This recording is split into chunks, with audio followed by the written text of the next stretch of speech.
Assalamualaikum warahmatullahi wabarakatuh. Waalaikumsalam warahmatullahi wabarakatuh. Bu Retna. Apa kabarnya hari ini Bu Ranti? Alhamdulillah baik, sehat.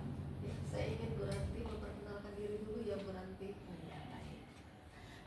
Saya Kepala Sekolah SMA Negeri 1 Tarakan, bernama Ranti Jumiarni. Saya di sini sejak bulan November. Ya, itu saja mungkin cukup Ya. Bu Retna. Baik, terima kasih Bu Ranti. Hari ini saya mau melakukan wawancara terkait dengan praktik pengambilan keputusan selama waktu Ibu pimpin sekolah ini. Yang pertama Bu, pertanyaan saya bagaimana Ibu dapat mengidentifikasi kasus-kasus yang merupakan dilema etika atau bujukan moral? Ya, yang pertama tentu dilihat dari permasalahannya dulu ya, Bu Retna ya. Jadi kalau kita berbicara apakah ini terkait dengan dilema etika atau bujukan moral, kasusnya perlu kita lihat kembali, kita dalami, bahkan mungkin ada beberapa orang yang perlu kita panggil begitu, kita tanyai. Nah, setelah kita bisa mengidentifikasi itu, barulah kita tahu bahwa ini masuk dalam bujukan moral ataukah di dalam dilema etikanya begitu. Baik Bu Ranti, artinya bahwa permasalahan itu diidentifikasi dulu Betul, ya. iya. Apakah masuk dilema etika atau bujukan moral? Oh iya, betul. Baik Bu, kemudian pertanyaan selanjutnya, selama ini bagaimana Ibu menjalankan pengambilan keputusan di sekolah Ibu, terutama untuk kasus-kasus di mana ada dua kepentingan yang sama-sama benar atau sama-sama mengandung nilai kebajikan? Yang pertama tentu kalau saya sih pakai prinsipnya triangulasi begitu ya Bu Retna. Jadi saya tidak percaya pada satu pihak, jadi lebih kepada segitiga triangulasi itu saya harus cross check. Misalnya ada permasalahan antara guru dengan siswa, saya harus cek dulu versi gurunya, baru saya cek kembali dengan siswanya. Setelah itu saya harus cek kembali juga dengan teman-teman yang lain begitu. Jadi sebuah kasus itu tidak bisa hanya dilihat dari satu sisi, jadi harus dilihat menyeluruh. Setelah melakukan triangulasi, cross check, nah barulah saya bisa membuat sebuah keputusan. Kalau dikatakan bahwa sama-sama baik, sama-sama bermanfaat begitu, maka yang harus saya cek adalah dampak terkecil. Jadi setiap kasus itu ketika ada pengambilan keputusan pasti akan ada sebuah dampak, baik itu dampak positif maupun negatif. Tentu ketika terbawa dampak negatif, saya harus mencari dampak terkecil, dampak negatif terkecil begitu. Itulah keputusan akan saya ambil. Kalau toh dia dampaknya adalah dampak manfaat, maka yang saya ambil dampak manfaat terbesar. Jadi harus seperti itu, karena nggak bisa satu keputusan itu berjalan untuk dua. Jadi memang harus, itulah sebuah keputusan harus diputuskan, tapi tetap harus diambil mana yang terbaik dari dua itu. Tetap itu yang kita ambil. Baik Bu Ranti, berarti tadi Ibu menjelaskan perlunya menggunakan prinsip triangulasi, Betul. kemudian cek dan dicek ya Ibu Iya, ya. betul. Baik Bu, pertanyaan selanjutnya, langkah-langkah atau prosedur seperti apa yang biasa Ibu lakukan selama ini dalam pengambilan keputusan? Ya, yang pertama biasanya saya akan memanggil guru yang terlibat permasalahan, guru atau siapa saja ya, kalau memang siswa ya siswanya begitu. Saya harus menggali lebih dalam terlebih dahulu. Setelah itu saya melakukan pendekatan personal tentunya, baik itu terhadap yang bersangkutan bermasalah maupun yang terdampak begitu. Jadi misal kalau dia guru, misalnya terdampak adalah siswanya. Kalau dia siswa, bisa jadi yang terdampak adalah temannya begitu. Jadi saya harus melakukan pendekatan personal kepada keduanya, dan biasanya saya berkomunikasi dengan pihak-pihak yang terlibat. Bisa jadi BK, karena BK itu kan yang memahami begitu, baik dari sisi kepribadian, dari sisi psikologis begitu. Saya biasa meminta bantuan dari BK. Selain itu juga saya biasanya kalau kasusnya termasuk besar, saya meminta bantuan atau pandangan dari beberapa orang yang saya anggap mampu, baik itu dari sisi pengambilan keputusan terkait dengan hukum, kedisiplinan, atau mungkin dengan sanksi-sanksi tertentu begitu yang kaitannya dengan ini ya, karena kita adalah sebuah instansi, berarti terkait dengan kode etik kita yang ada di SMA 1. Baik Bu, berarti Ibu memanggil yang pihak-pihak yang terlibat, Betul. kemudian melibatkan beberapa unsur yang ada yang terkait dengan kasus ini ya Bu Betul, ya. iya. Kemudian Bu, hal-hal apa saja yang selama ini Ibu anggap efektif dalam pengambilan keputusan pada kasus-kasus dilema etika? Pendekatan personal menurut saya sih Bu Retna itu jauh lebih efektif begitu ya. Jadi saya tidak menjudgment langsung bahwa yang bersangkutan salah, tapi saya perlu pendekatan. Walaupun saya tahu salah begitu ya, tapi pendekatan personal itu penting tanpa harus kita mengatakan bahwa kamu salah begitu.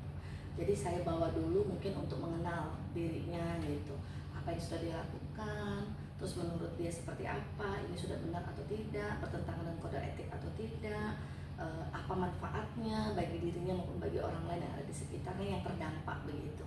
Nah, ketika dia berusaha untuk menyadari bahwa ternyata masih ada yang salah dengan langkahnya, dia berusaha memperbaiki diri, juga berusaha sadar dengan sendiri tanpa saya harus menunjukkan bahwa sesungguhnya itu salah begitu. Jadi saya pikir pendekatan personal itu jauh lebih penting daripada kita harus menjatuhkan sebuah sanksi atau membuat sebuah keputusan itu langsung kepada bahwa ini benar, ini salah. Berarti untuk jawabannya Ibu melakukan tindakan yaitu pendekatan personal Ibu. Kemudian apakah Ibu memiliki sebuah jadwal tertentu dalam sebuah penyelesaian kasus dilema etika? Apakah Ibu langsung menyelesaikan di tempat atau memiliki sebuah jadwal untuk menyelesaikannya? Bentuk atau prosedur seperti apa yang Ibu jalankan? Biasanya sih saya berjadwal ya Bu Retna, jadi nggak pernah satu kali kasus langsung selesai, itu tidak pernah, tapi biasanya terjadwal. Artinya mungkin hari ini saya panggil dulu, setelah itu beberapa waktu siapa lagi begitu. Jadi ada cross check silang di waktu-waktu tertentu, termasuk kepada yang bersangkutan tidak langsung satu kali, tetap ada prosedur. Paling sedikit itu 3 kali, paling sedikit yang biasa saya lakukan, karena biasanya saya minta yang bersangkutan itu untuk melakukan refleksi diri terlebih dahulu. Jadi setelah saya sampaikan apa yang terjadi, setelah itu saya minta untuk merenung, merefleksikan diri, apa sih sebenarnya yang sudah dilakukan selama ini, benar atau tidak, seperti apa. Itu saya minta yang bersangkutan untuk merefleksikan diri di luar dari pertemuan kami. Nanti setelah 2-3 hari kembali saya panggil untuk menanyakan. Jadi prosedurnya agak panjang, memang tidak bisa selesai 1 minggu pun kadang-kadang belum bisa selesai begitu. Jadi tergantung berat ringannya sebuah kasus, biasanya seperti itu. Baik Bu Ranti, Ibu tadi menyampaikan bahwa dalam penyelesaian kasus berjadwal bisa sampai 2-3 hari bahkan 1 minggu dalam upaya untuk menyelesaikan kasus agar nanti dampak negatifnya bisa diminimalisir. Betul, iya. Baik Bu, kemudian pertanyaan selanjutnya, adakah seseorang atau faktor-faktor apa yang selama ini mempermudah atau membantu Ibu dalam pengambilan keputusan dalam kasus-kasus dilema etika? Sebenarnya bukan seseorang ya Bu Retna, tapi lebih kepada tim begitu. Jadi di sekolah ini kami punya tim yang memang saya minta untuk membantu saya dalam menyelesaikan beberapa kasus. Kalau yang paling sering itu adalah BK. BK itu adalah tim di SMA 1, di mana saya sering minta sharing begitu, jika ini seperti apa permasalahannya. Selain itu saya juga minta pendapat dari beberapa guru yang sudah senior di sini untuk memecahkan sebuah permasalahan. Jadi memang saya pikir keputusan itu tidak didasari oleh saya sendiri begitu, tapi mempertimbangkan banyak hal, mempertimbangkan banyak masukan dari yang saya sebutkan tadi, tim-tim yang memang saya percaya bahwa tim inilah nanti yang akan memproses begitu sebelum keputusan itu ada di saya. Baik Bu Ranti, dari penjelasan Ibu mengatakan bahwa di sekolah ada tim ya, salah satunya adalah BK, dan kemudian Bapak Ibu guru yang Ibu anggap mampu membantu Ibu dalam menyelesaikan sebuah kasus. Ya Bu. Nah, pertanyaan terakhir ini Bu Ranti, dari semua hal yang telah disampaikan, pembelajaran apa yang dapat Ibu petik dari pengalaman Ibu dalam mengambil keputusan dilema etika? Pengambilan keputusan dilema etika itu tidak bisa hanya diambil oleh kepala sekolah. Jadi kalau kita berbicara pengambilan keputusan terkait dilema etika, kita harus melibatkan banyak pihak. Itu yang pertama. Yang kedua, tidak boleh hanya percaya pada satu pihak, karena kan sistem hukum kita pun berlaku praduga tak bersalah begitu. sesalah apapun seseorang itu kita harus tetap melakukan cross check kembali. Apakah benar yang mendasari dia melakukan tindakan itu apa? Pasti ada alasan-alasan tertentu di sana. Itu yang coba kita dengarkan, itu yang coba kita pahami dari versinya yang bersangkutan begitu. Ditambah dengan triangulasi dari berbagai pihak. Ini menjadi sebuah masukan supaya keputusan ini benar-benar keputusan yang tidak akan disesali di belakang hari. Keputusan yang minim tidak konsekuensinya itu minim sekali. Kalaupun ada dampaknya, tapi dampak terkecil yang kita pilih. Baik Bu Ranti, tadi Ibu menyampaikan bahwa dalam proses membuat keputusan harus melibatkan banyak pihak, kemudian perlunya cross check dan adanya triangulasi dalam proses pengambilan keputusan sehingga dampaknya bisa diminimalisir. Baik Bu Ranti, terima kasih sudah mau melakukan wawancara dengan saya dan saya mohon maaf jika mengganggu waktunya Ibu. Sama-sama Bu Retna, sukses selalu. Terima kasih Bu Ranti. Assalamualaikum warahmatullahi wabarakatuh. Waalaikumsalam. Apa kabarnya hari ini Bu Erni? Alhamdulillah sehat. Ya, terima kasih Bu Erni sudah mau melakukan wawancara terkait dengan praktek pengambilan keputusan di sekolah yang Ibu pimpin. Saya mohon minta Ibu Erni bisa memperkenalkan diri dulu Bu sama Ibu dan Ibu memimpin sekolah di mana Bu? Oke, terima kasih. Perkenalkan, nama saya Erni Nurjana SPD. Saat ini menjabat sebagai kepala sekolah di SMA Negeri 2 Tarakan. Ya, terima kasih Bu Erni. Ya. Ada beberapa hal yang saya ingin tanyakan terkait dengan praktek pengambilan keputusan ya Ibu. Yang pertama Ibu, bagaimana Ibu dapat mengidentifikasi kasus-kasus yang merupakan dilema etika atau rujukan moral Bu? Ya. Jadi begini, kita mengidentifikasi kasus itu berdasarkan laporan yang kita dapat baik dari siswa maupun dari guru BK dan wali kelas. Kalau ada misalnya kasus-kasus yang berat, itu mungkin kita langsung tangani. Tapi kalau ada yang ringan, kita serahkan itu secara bertahap dari wali kelas ke guru BK. Nanti finali kalau memang sudah tidak sanggup, karena menyangkut macam-macam, misalnya menyangkut disiplin, menyangkut tata tertib yang sudah banyak dilanggar, baru diserahkan ke sekolah. Baik Bu, berarti Ibu mengidentifikasi dulu ya, yang termasuk kasus berat dan yang termasuk kasus ringan. Ya, baik Bu. Kemudian selama ini bagaimana Ibu menjalankan pengambilan keputusan di sekolah Ibu, terutama untuk kasus-kasus di mana ada dua kepentingan yang sama-sama benar atau sama-sama mengandung nilai kebajikan? Ya. Banyak sih kasus yang kita hadapi seperti ini ya. Jadi seperti misalnya anak ini mengalami kasus sudah di kelas 12. Ini kan semuanya perlu pemikiran yang ekstra. Kita harus melihat beberapa sisi, baik dari segi moral ya anak, bagi latar belakangnya nanti, termasuk masa depannya. Jadi tidak semerta-merta kita membuat keputusan saat itu. Biasanya kita akan mengadakan rapat, kemudian kita mengadakan pertemuan dengan orang tua, melihat latar belakangnya siswa itu, latar belakang masalahnya apa, dan kita akhirnya nanti mengambil kesimpulan yang mudah-mudahan tidak merugikan siswa tersebut karena sudah di kelas 3 nih, karena ya lain beda dengan siswa yang kelas 1 atau kelas 2 masih kita carikan jalan, misalnya mengarahkan orang tua untuk kebaikan anak ini, misalnya masuk ke pesantren atau ke paket C lah minimal yang bisa menjamin masa depannya dan anak ini tidak putus sekolah. Baik Bu, artinya keputusan yang di sekolah ambil adalah untuk kepentingan murid ya Bu ya. Ya, kemudian pertanyaan selanjutnya Bu, langkah-langkah atau prosedur seperti apa yang Ibu lakukan selama ini dalam proses pengambilan keputusan? Baik, jadi untuk keputusan kita kembali lagi ke tata tertib. Jadi semuanya kita serahkan dulu ke wali kelas dan guru BK. Ya, jadi kalau memang tidak ada jalan keluar dan sudah dilaksanakan, misalnya sudah peringatan 2-3 kali, terus kemudian sudah home visit 3 kali, dilengkapi semua catatan termasuk ketika home visit dan sebagainya, baru kita mengadakan pertemuan antara guru BK, wali kelas, orang tua, ini maunya seperti apa. Dan jangan sampai kita mengintimidasi dan berusaha menjaga anak ini untuk tidak keluar dari sekolah gitu. Tapi carikan jalan yang terbaik, ya seperti tadi, menganjurkan pindah atau sebagainya. Ya, artinya tetap berpihak kepada Siswa, murid ya Bu ya. ya.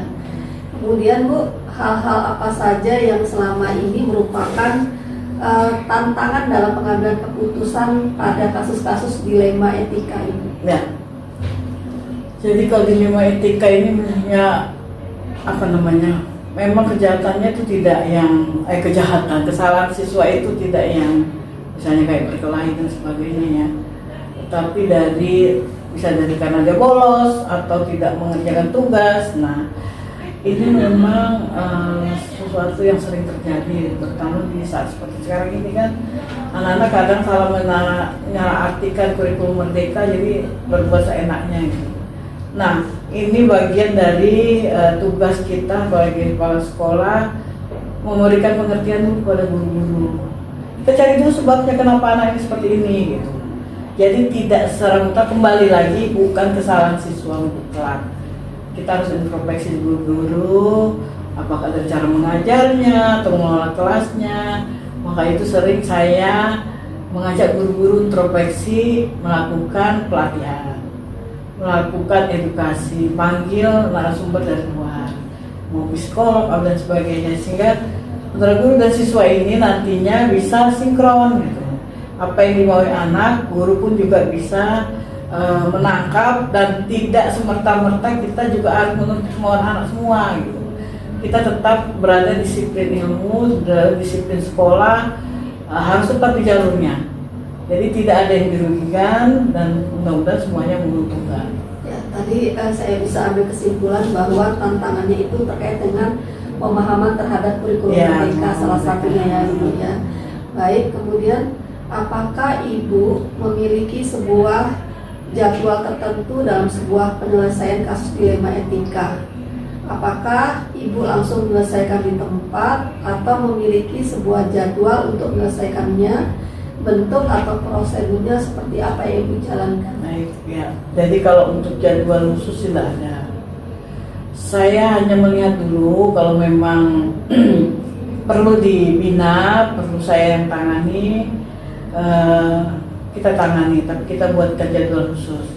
Seperti misalnya nih, anak-anak ini membolos nih, terus ditangkap hari itu diproses, itu bukan tipe saya sebenarnya. Saya kalau ada anak bolos silakan foto dan berikan dia 1 hari itu dia merenung dulu. Besok baru kita tangani. Karena tidak bisa kita tangani keadaan suatu keadaan itu ketika lagi panas. Anak berkelahi, hari itu juga kita laksanakan keputusan bahwa anak ini harus keluar dari sekolah, tidak boleh. Tapi kita lihat dulu situasinya. Kalau memang sampai parah, kita datangkan lah yang berwenang, misalnya Babin Kamtibnas, Babinsa gitu. Jadi itu satu keputusan, harus pemikiran yang matang. Apalagi sekarang kan tidak boleh mengeluarkan anak dari sekolah. Ya, baik Bu. Jadi sebenarnya tidak ada jadwal khusus ya Bu ya. Tapi Ibu berharap bahwa penyelesaian itu tidak merugikan semua. Baik Bu.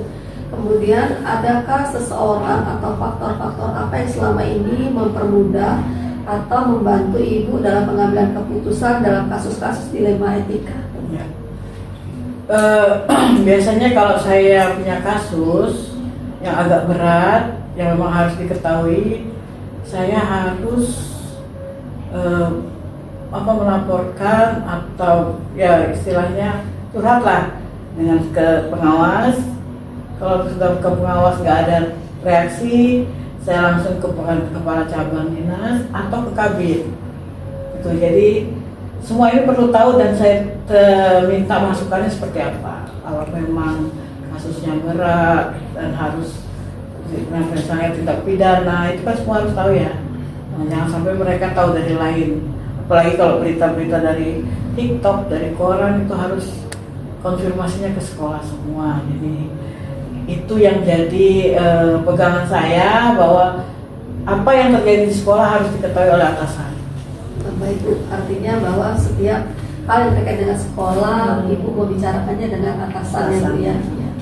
Kemudian pertanyaan terakhir Ibu, dari semua hal yang telah disampaikan, pembelajaran apa yang dapat Ibu petik dari pengalaman Ibu dalam mengambil keputusan dilema etika? Oke, jadi dari semua ini saya hanya satu berpesan, berpikir bahwa mengambil satu keputusan tidak perlu dibuat secara tergesa-gesa.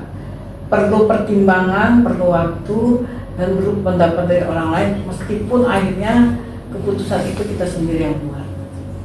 Baik Bu, terakhir Ibu tadi sampaikan bahwa dalam membuat keputusan tidak boleh tergesa-gesa, perlu pertimbangan, walaupun pada akhirnya Ibu sebagai kepala sekolah, Ibu lah yang membuat keputusan itu.